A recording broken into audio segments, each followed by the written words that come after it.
আওয়ামী লীগের ঠিকানা এই বাংলায় হবে না, এই বাংলায় হবে না। Direct action, direct action, direct action. এনসিপির কেন্দ্রীয় নেতা হাসনাত আবদুল্লাহর আওয়ামী লীগ নিষিদ্ধের দাবিতে যে কর্মসূচি, সেই কর্মসূচিতে আমাদের সাধারণ কওমির শিক্ষার্থীরা এখানে অবস্থান নিছে, এখানে জুলাই ঐক্য অবস্থান নিছে, এখানে অনেক রাজনৈতিক অরাজনৈতিক ভিন্ন সংগঠনগুলো অবস্থান নিছে। এই থেকে প্রমাণ হয় যে আজকে আওয়ামী লীগের নিষিদ্ধ এবং বিচারের দাবিতে সবাই ঐক্যমত। জুলাই যেভাবে জনতারা নেমে এসেছিল, ঠিক আওয়ামী লীগের বিচার এবং আওয়ামী লীগ নিষিদ্ধ এই দাবিতে আবার আমরা সবাই ঐক্যবদ্ধ হয়ে রাজপথে নামছি এবং আমরা রাজপথ থেকে এই আওয়ামী লীগের ফয়সালা করব। আওয়ামী লীগের বিচার, যে আওয়ামী লীগকে বিচার করার জন্য যে অন্তর্বর্তী সরকারকে দায়িত্ব দেওয়া হয়েছে, তারা 8 মাসে বিভিন্নভাবে তারা তালবাহানা বিভিন্ন গাফলাতি করে তারা আপনার এই বিচারটাকে এখনো শুরু করে নেয়।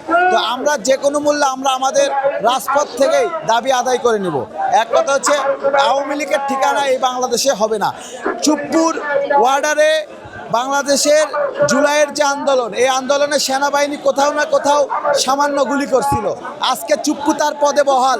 আজকে আরেক অবৈধ রাষ্ট্রপতি হামিদকে সসম্মানে হানিমুনে পালাইতে দিছে।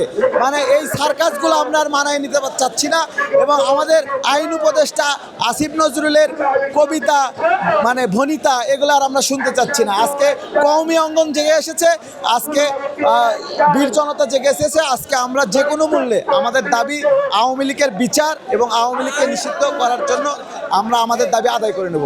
যে আপনারা উপদেষ্টা পরিষদের থেকে কাজ করতে পারবেন না, তাহলে জুলাই আগস্টে যেভাবে এই বাংলাদেশের জনতাকে নেতৃত্ব দিয়েছেন, আবারও রাজপথে আপনাদেরকে স্বাগত জানাই।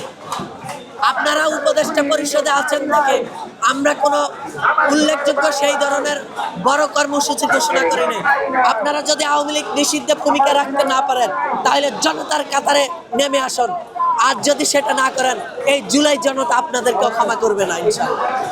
আমরা মনে করি যে আব্দুল হামিদ তো সাধারণ কোনো ব্যক্তি ছিল না, সে এখানে নির্বাচিত সংসদ হয়ে স্পিকারের ভূমিকা পালন করেছে সংসদে এবং পরবর্তীতে রাষ্ট্রপতি হয়েছে। এইরকম একটা মানুষ তো লুকায় এয়ারপোর্ট দিয়ে চলে যেতে পারে না। যদি আমরা জানতাম যে সে কোনো একটা বর্ডার দিয়ে রাতের আধারে বোরকা পরে পালিয়েছে, তাও আমরা মেনে নিতে পারতাম।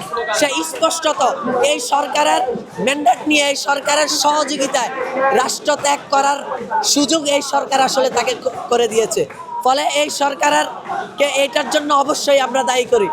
যারা যারা যেই সমস্ত কালপিট এই আব্দুল হামিদকে দেশ ত্যাগের সুযোগ করে দিয়েছে, এই সরকার হয়তো তাদেরকে সামনে আনবে, বিচারের মুখোমুখি করবে, আওয়ামী লীগকে নিষিদ্ধ করবে, আওয়ামী লীগের বিচার করবে, গণহত্যার বিচার করবে এবং সর্বোপরি এই সংবিধানকে বাতিল ঘোষণা করে নতুন সংবিধান প্রণয়ন করবে, রাষ্ট্রকে সংস্কার করবে। না হয় এই সরকারের ক্ষমতায় থাকার কোনো অধিকার নেই।